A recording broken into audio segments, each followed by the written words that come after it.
स्वागत बुद्ध बाबा साहब डॉक्टर भीमराव अंबेडकर जी, राष्ट्रपिता ज्योतिबा फुले, माता सावित्रीबाई फुले, माता फातिमा बी,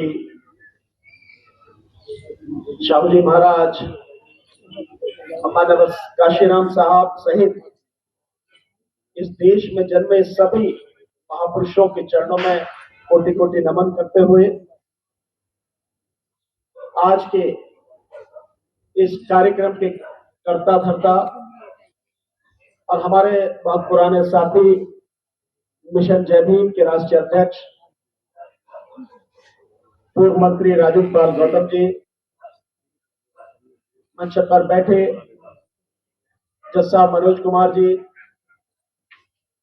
ठेकेदारी हटाओ राष्ट्रीय संयुक्त मोर्चा के राष्ट्रीय अध्यक्ष आदरणीय डीसी कफिल साहब और अन्य तमाम मेरे सम्मानित साथी और सामने बैठे हुए मेरे सभी सम्मानित भाइयों, बहनों, बुजुर्गों, नौजवान साथियों, आप सभी को मेरा जय भीम, नमो बुद्धाय, आदाब, सत श्री अकाल। साथियों, आज जो सम्मेलन है उसका नाम दिया गया है राष्ट्रीय बौद्ध एवं बहुजन अधिकार सम्मेलन। तो अधिकार तो उनके बचेंगे ना कि जो लोग होंगे, लेकिन अगर लोगों को ही खत्म कर दिया जाए तो अधिकार किसके लिए जरूरत है? किसी के लिए जरूरत नहीं। और वर्तमान सरकार लगातार लोगों को खत्म करने का पूरा बंदोबस्त कर रही है। आपको मालूम होगा, बड़ा हल्ला मच रहा है कि संसद की सुरक्षा में चूक और बीजेपी के जो एमपी है उसके माध्यम से पास बनवाए गए उन लोगों के जिससे वो अंदर पहुंचे, और उसी दिन दो महत्वपूर्ण कानून पास कर दिए गए और आप इससे सुरक्षा में अटके पड़े। एक, इलेक्शन कमीशन को अधिकार दे दिए, और दूसरे, अगर आर्थिक स्थिति के विषय में कोई भी बोलेगा तो उसे आतंकवाद माना जाएगा। ये कानून पास हो गए। 146 जो सांसद हैं विपक्ष के, उनको निष्कासित कर दिया, और उसके बाद में संसद में आईपीसी, सीपीसी, सीआरपीसी, इन तीनों पर बिना विपक्ष के हुए, बिना चर्चा के उन्हें पास करने की सारी व्यवस्था कर दी। आपको नहीं समझ में आ रहा कि जिस व्यक्ति के खिलाफ, जिस सरकार के खिलाफ आपको लड़ाई लड़नी है, उसकी रणनीति क्या है, वो कैसा छल कपट से भरा हुआ व्यक्ति है, किस तरह की चालें वो चल रहा है। आप अधिकार मांग रहे हो, वो आपकी गर्दन काटने के लिए सारे इंतजाम कर रहा, आप अधिकार मांग रहे हो। पहले बचोगे तो अधिकार बचेगा ना, अधिकार मांगोगे। और मैं यूं नहीं समझता कि अधिकार मांग रहे हैं। मैंने तो यही सुना, यहाँ बैठे हुए लोग हैं उनके मुंह से भी कई बार सुना कि अधिकार मांगे नहीं जाते, अधिकार छीने जाते, तो फिर मांग काहे को यार मेरे। मतलब बड़ी अजीब अजीब सी स्थिति मुझे नजर आती है। साथियों, आपका कुछ नहीं बचेगा। अगर आपको विश्वास नहीं है, जो सोशल मीडिया में बहुत गहनता से लोग रिसर्च कर रहे हैं और अपनी बातें आपके सामने रख रहे हैं, उनको सुनो। आप सब कुछ पूरी तरह से तबाह करने का इंतजाम कर लिया गया, और ये सब कुछ कानूनी रूप से होगा, ये गैर कानूनी रूप से नहीं होगा।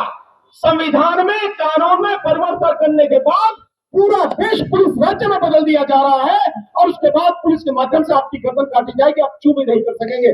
आपको नहीं समझ में आ रहा है, मैं बार बार इस बात को कहता हूं। इस मोदी सरकार को जब तक आप पूरी तरह से अंधकार में दफन नहीं कर दोगे, पाताल की गहराइयों में दफन नहीं कर दोगे, आपको कुछ मिलने वाला नहीं है, बचने वाला नहीं है। मिलेगा तो दूसरी बात है।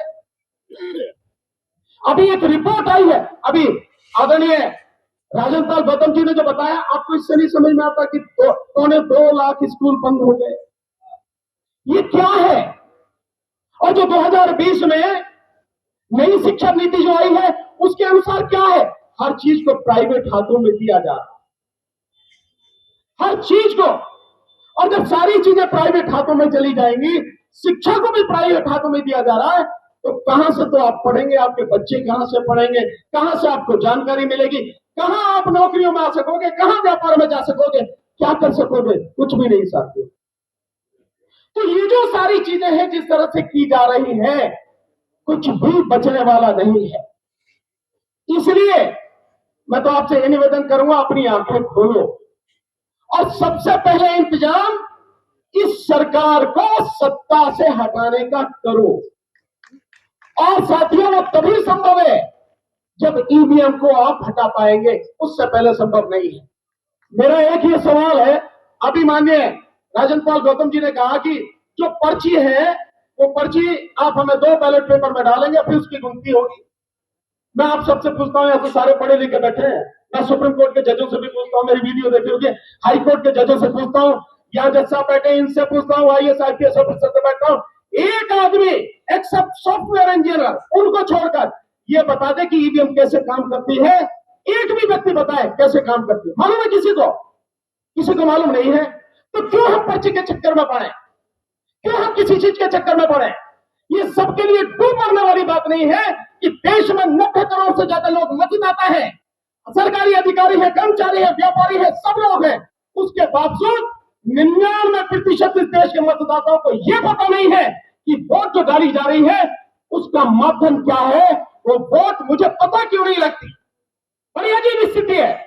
3 मशीनें हैं, एक है कंट्रोलिंग यूनिट जिसकी गिनती होती है, जिसमें वोट जाने की बात कही जाती है, एक है बैलेट यूनिट जिसमें मैं बटन दबाता हूं, और एक है आपकी वीवीपैट जिसमें आपको पर्ची 7 सेकंड के लिए दिखती है। यह बताना कितने लोग हैं जो 7 सेकंड में पर्ची देख पाते हैं? देख पाते हैं 7 सेकंड में? नहीं देख पाते, और उसकी कभी गिनती नहीं होती। जो पर्ची असली अगर वोट मानी जाए तो वही है ना, उसकी कभी गिनती नहीं होती। गिनती किसकी होती है? उसकी जो कंट्रोलिंग यूनिट है, जिसमें आपने कहा जाता कि आपकी वोट उसमें गई, आपको नहीं पता आपकी वोट गई है, किसको गई है, कहां गई है, कुछ नहीं पता। बावजूद सुप्रीम कोर्ट के जजेस से लेकर सारे पढ़े लिखे लोग, अनपढ़ की तो बात ही छोड़ दो, इसी माध्यम से लगातार चुनाव कर रहे हैं, इलेक्शन वोट डालते चले जा रहे हैं। ये सबके लिए डूब मरने वाली बात नहीं है। मैंने बार बार कहा है कि पॉलिटिकल पार्टियां, विशेषकर कांग्रेस जो पार्टी है, और कांग्रेस के साथ साथ में जितनी भी इंडिया गठबंधन में ये 27-28 पार्टियां हैं, क्यों नहीं सड़क पर उतरकर इसका विरोध करती है कि ईवीएम से चुनाव होगा तो हम भाग नहीं लेंगे, चुनाव होने ही देंगे। और आप समझ लो, अगर आप ये नहीं करेंगे आंदोलन, तो इसके बाद कुछ बचना नहीं है। मैं बार बार कह रहा हूं, आपकी सारी तबाही का, आपकी गर्दन काटने का मोदी ने इंतजाम कर दिया। मैं नाम ही लेके कह रहा हूं, मोदी ने, नरेंद्र दामोदर दास मोदी, उसमें हिम्मत है तो करके दिखा, मेरे खिलाफ कार्रवाई मैं बताऊंगा उसे। और बहुत ही अगर जनता उसको पसंद करती है, इस देश की सारी जनता उसको चाहती है, इतना वो खूबसूरत है, इतना वो बढ़िया व्यक्ति है, तो मैं सीना ठोक के कहता हूं, एक बार बैलेट पेपर से चुनाव करा, तेरे सामने मैं लड़ूंगा, फिर जीत के दिखाइयो, पता लग जाएगी तुझे तेरी औकात। साथियों, इन चीजों को समझने की जरूरत है।